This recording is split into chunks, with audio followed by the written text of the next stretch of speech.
Welcome to this special episode of the Farmers Weekly podcast following the government's Christmas climb down on inheritance tax. I'm Johann. I'm Louise Impey. And I'm Hugh. Broom.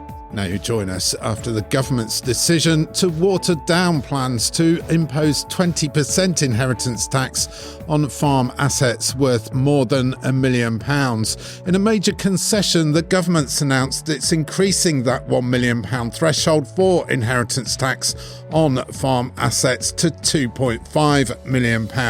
It means many farms will now pay no inheritance tax at all from April 2026, and for others, the tax will be less painful.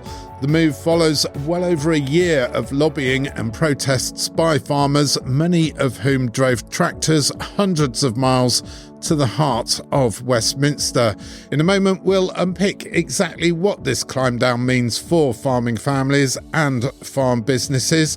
First, though, with us now is NFU President Tom Bradshaw, who, like many farmers, has been campaigning tirelessly to get the government to see the error of its ways. Tom, welcome to the Farmers Weekly podcast. The season of goodwill.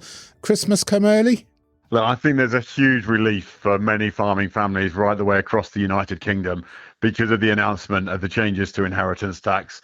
The raising of the threshold to £2.5 million alongside the spousal transfer is going to mean a significant number of farming families are now below the threshold. So clearly we welcome the change, even if it has taken 14 months of full-on campaigning and working with backbenchers to try and get to this position. How much does this change things? Look, we've been working to mitigate the worst of the impacts ever since the policy came around. It was clear after the first month that they were not going to completely withdraw the inheritance tax proposals. And we recognise that there will still be farming families out there that are above the threshold, where the ownership may be with one person of an elderly generation, and it will still be challenging. And for them, the changes do mitigate some of the tax liability, but clearly there will still be tax to be paid. What I think we've done is get to the best compromise that we could do from the government of the day, and we will, as the next political opportunity comes, Johann, we will be looking to get further changes to this policy. But we really believe that is as we look to manifestos ahead of whenever the next election comes. Tom, it sounds like you're almost taking a breather before you go again on this. Is that the case? This is not the end of the road as far as you're concerned? Well, I think it's the end of the road for now, Johann, because the Labour backbenchers have been pivotal in building the pressure. Opposition parties, as we know, have committed to overturning the policy completely. But those Labour backbenchers have helped get us to this place. And I think between us, we've probably got as big a concession as we can from the government of the day. And we should recognise and welcome the fact that eventually they have seen that the £1 million threshold did not protect the family farm. And with the combined changes to the spousal transfer, the threshold going up to £2.5 million, a lot of farming couples will now get £5.65 million with the individual allowances as well. And there will still be some that are paying tax, as we fully understand. But even for those families, the amount of tax paid will be significantly reduced. So what's your message to farmers, Tom? Well, my message to the farming industry in general is thank you for the unity over the past 14 months, Johann. It's been a huge concerted effort. And we understand there are still those that will have a tax liability. And I wish we could make the policy go away. That isn't possible at the moment. And we've given this everything, as so many people have done for the past 14 months. And we have to recognise that the solution we've got on the table today is the best that we're going to have from the government at the moment. And, it is a really significant change. And going forward into 2026, does this make it easier for the industry and government to work together in partnership? Something that Minette Batter's Farming Profitability Review has said is absolutely vital for the future of the sector. I think it's a really important opportunity as we go into 2026. We know that there's over 100 rural Labour MPs that desperately need to rebuild the confidence of the farming industry to secure that rural vote. Now, this is only the first step. We've got to make sure that trade policy is going to align with domestic policy. We saw the Animal Health and Welfare Bill plans yesterday, which is going to involve significant investment and huge cost. And if we simply undermine ourselves with lower standard imports, then we're not going to have a viable, thriving, profitable future. And so that we need trade policy to match with our domestic policy. We need the planning system to function to enable the building of new infrastructure and sheds and slurry stalls, reservoirs that we need on farm. And we need the confidence of the industry to be there to invest for the future. So this is just the start. But I think trying to work with the government for putting in place a plan as to how we're going to feed 70 million people living on this island is what we should be looking to do for 2026. Tom Bradshaw from the NFU, thank you for joining us on the podcast. Louise, Hugh, we had an inkling that something might be on its way, but we were mindful too that there have been many false starts as well. That said, a big announcement, and as Tom says, huge relief for many farming families and huge praise for all of those farmers who have been campaigning and protesting the length and breadth of the country to get this inheritance tax concession. What are your thoughts? I think it's good. I think the crazy thing is that we've gone through again a whole year of pain to get to where we've got to. Had there been a proper consultation on this, it could have been avoided. Lots of people have been moving the furniture to try and lessen the impact of any tax change. Whilst they'll be relieved, they'll also be thinking, I didn't need to do that. Now, there'll also be some people who are still in a fairly tax-heavy position in the event of demise. Although you could argue that's been considerably reduced by the fact that, if they're a married couple, including their personal allowance, there's 5.8 million quid's worth of just shy of 5.8 million of allowance there that they can take. So look, it's really welcome. Someone's finally been listening, and it's a good move, isn't it? And just before Christmas. Now, there's lots of questions as to why that is, but it's a lovely Christmas present. Louise, as Hugh says, some will look at this as a Christmas bonus. Others will say it only partially puts right something that shouldn't have happened or shouldn't be happening in the first place. Yeah, that's right. I mean, it is a significant development, isn't it? And it does give people some headroom. Now, as Hugh's pointed out, it's very good news for some farms and slightly good news for others. But I think the point also we really need to make is this is not just about farms, is it? This is family businesses in general. So there'll be many more people celebrating than just farming businesses tonight. But look, it's damage limitation, I suppose. We've, as Hugh said, it's been really quite some months now, hasn't it? And we did say, didn't we, right from the beginning, that farmers weren't going to drop this. Feelings were running so high, it really wasn't going to go away.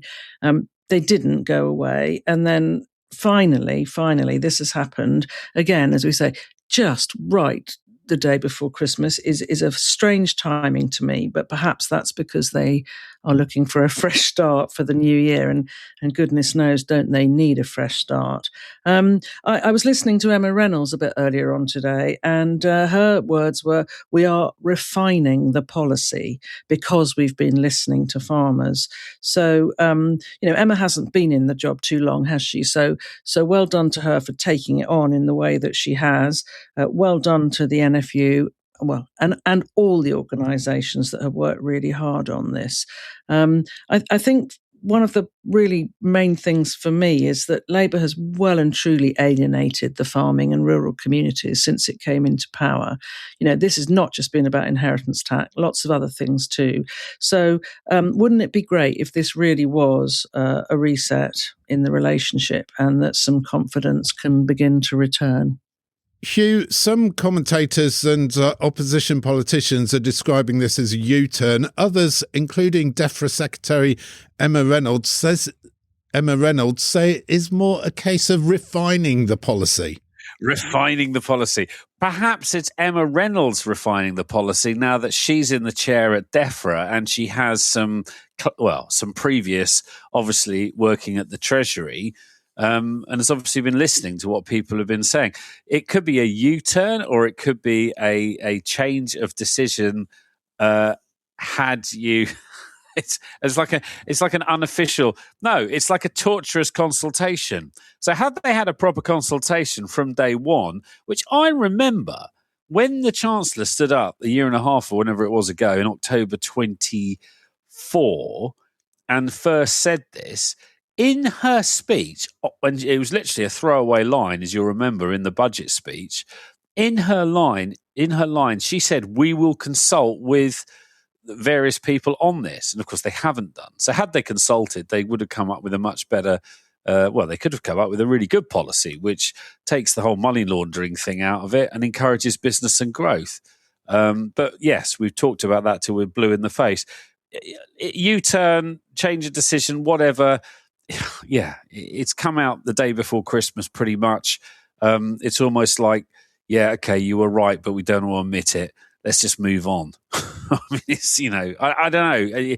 It's, it's what I say. It's absolutely welcome, but yes, you wonder. They could have avoided the whole thing, and this is true of lots of other decisions and lots of other policy things that have come out.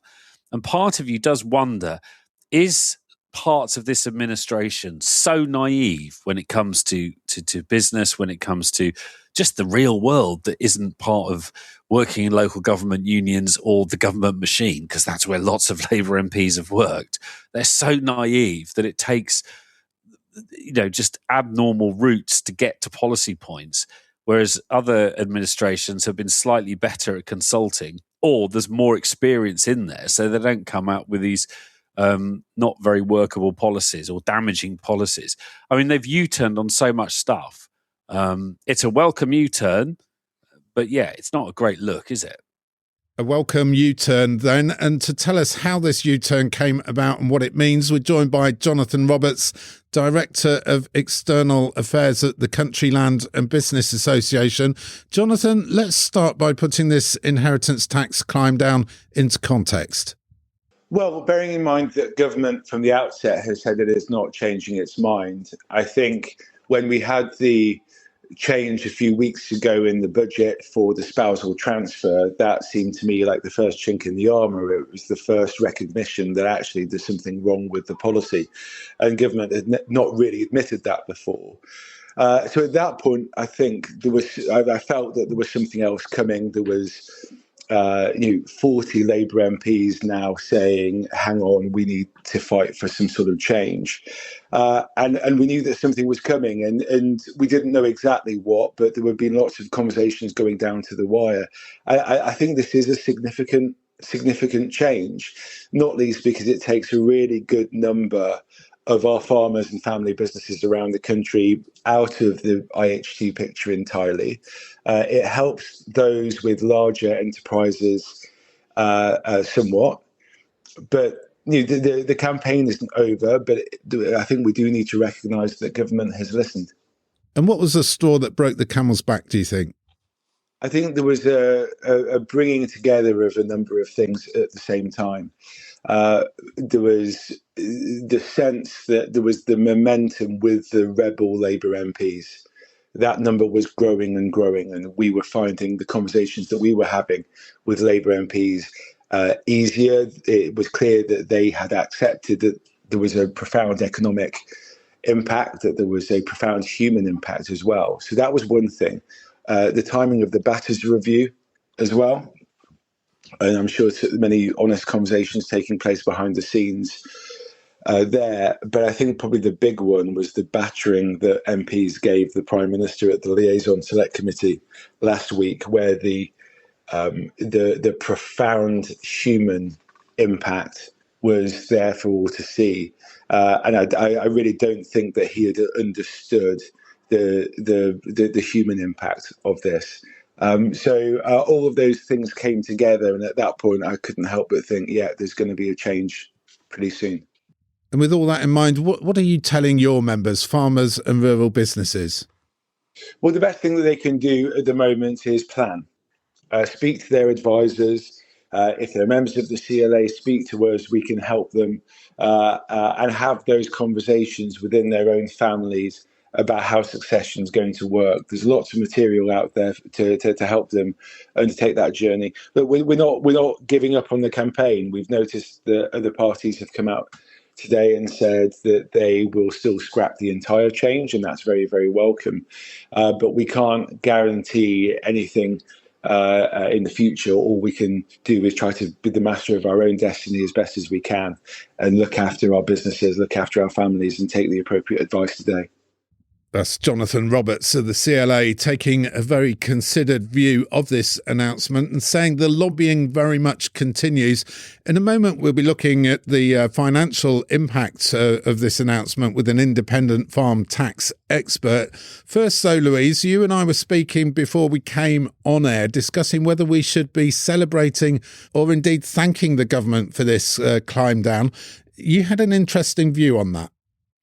Well, I did. I mean, it isn't my view. It's what a former political lobbyist told me, actually. And he was very clear about this. He said, when you do get a government changing its mind in your favour, the last thing that you do is celebrate it.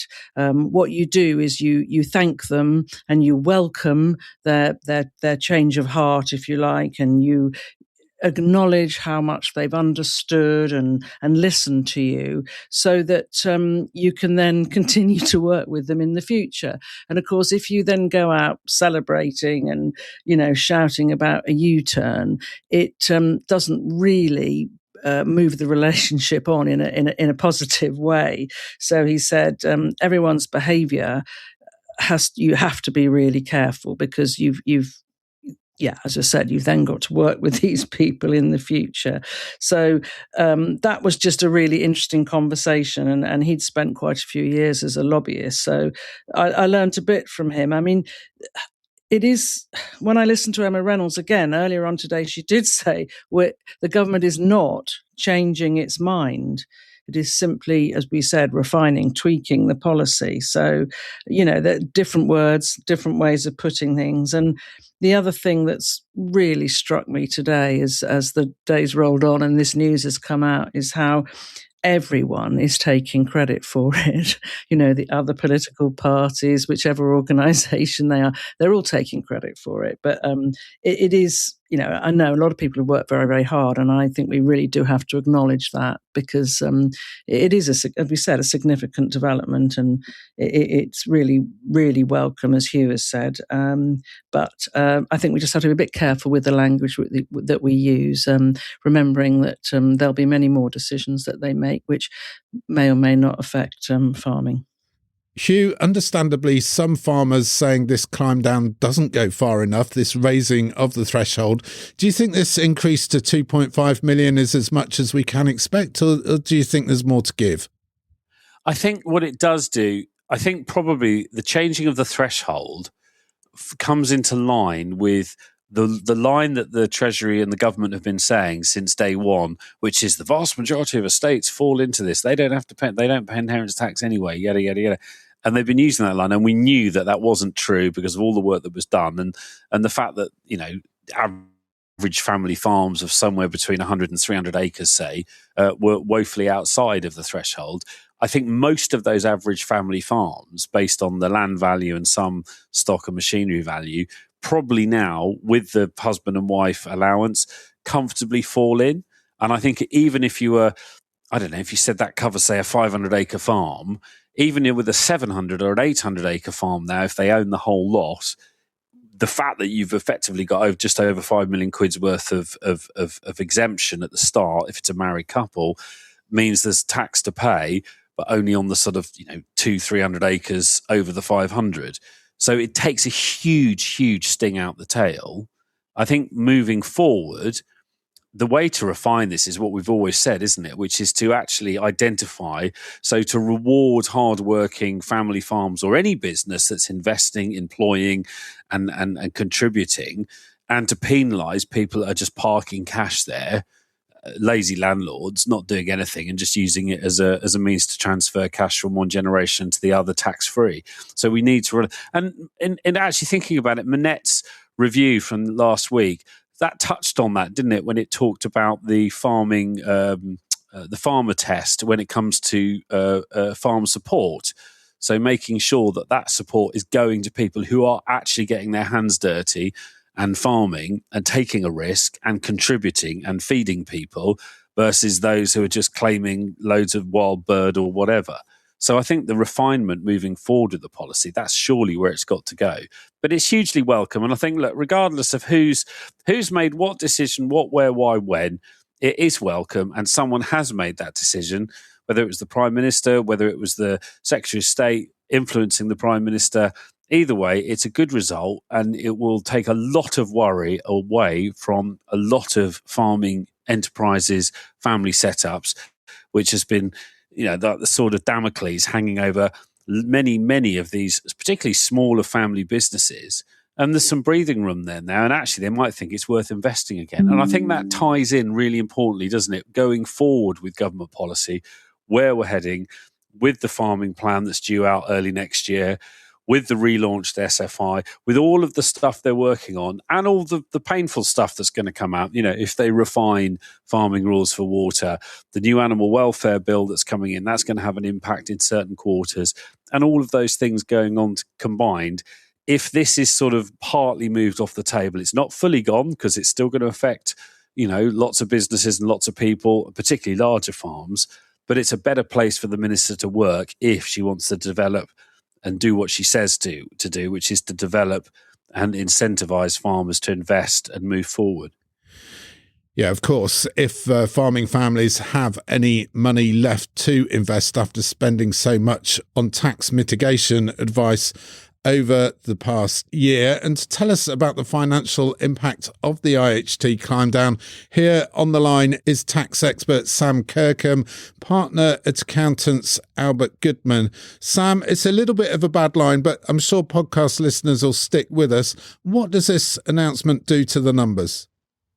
Well, it does mean that there's another 1.5 million of exemption from inheritance tax, which is effectively a £300,000 IHT saving for somebody that has got a farm that's worth at least 2.5 million.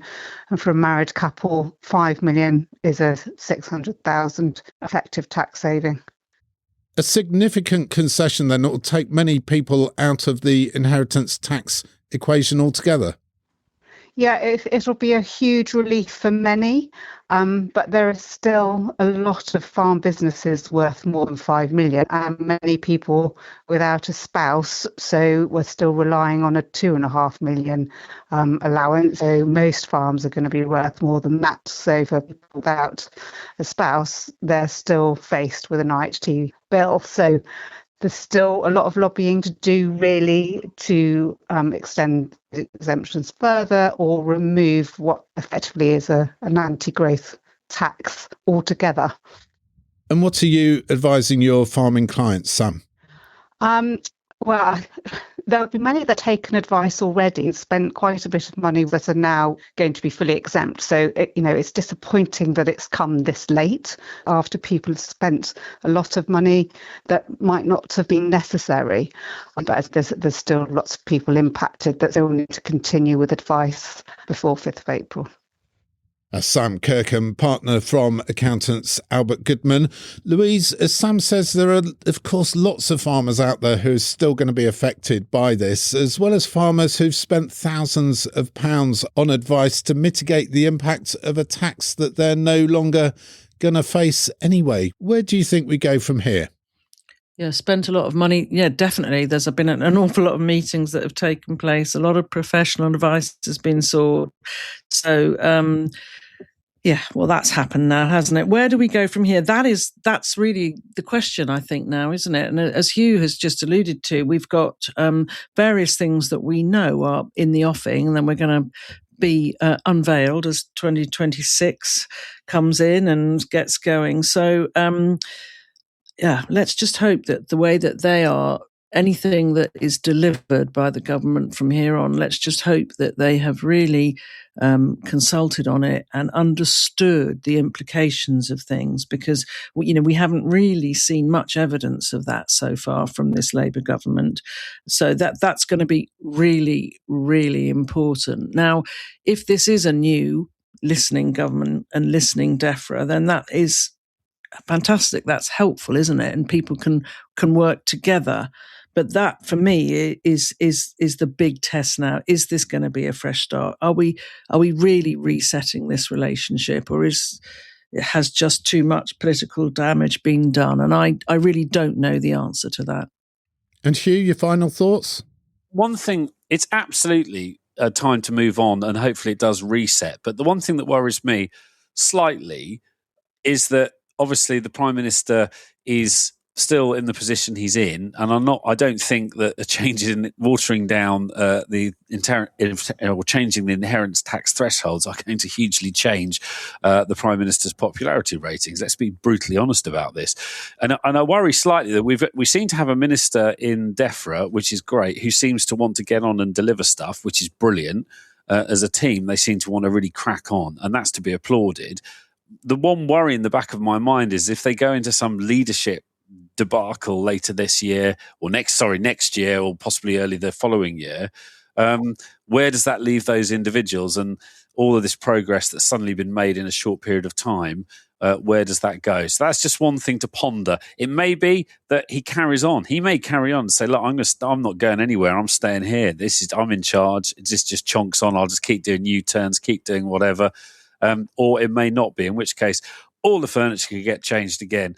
But as Louise said, it's absolutely vital that anyone making decisions around policy consults properly. And I always find the best way, when you go to any group of individuals, farmers or otherwise, the best way to do it is to go to them and say, look, I need to end up here. Can you tell me how you think I should get there? As opposed to saying, oh, you, move there, shut up, which is what has been happening. So that's surely the way forward. Yes, hopefully things will develop and evolve in a more productive and better way. Well, that's about it for this special episode of the Farmers Weekly podcast, discussing the implications of the government's Christmas climb down on inheritance tax. We do thank you for listening. We do hope you found what we've said useful. We do hope too we've brought you a little bit of Christmas cheer. Do join us again in the new year, the start of 2026, when we'll be back with all the latest news, views and analysis of all the big stories affecting UK agriculture. Do subscribe to us wherever you get your podcasts, and if you've really enjoyed what you've heard, please do leave us a 5-star review. If you'd like to get in touch with us, you can email us podcast@fwi.co.uk. And if you're in the UK itself, you can message us by texting the word farm, followed by a message to 88440. For now, though, until next time, I'm Johann Tusker. I'm Louise Impey. And I'm Hugh Broom. Thank you for listening.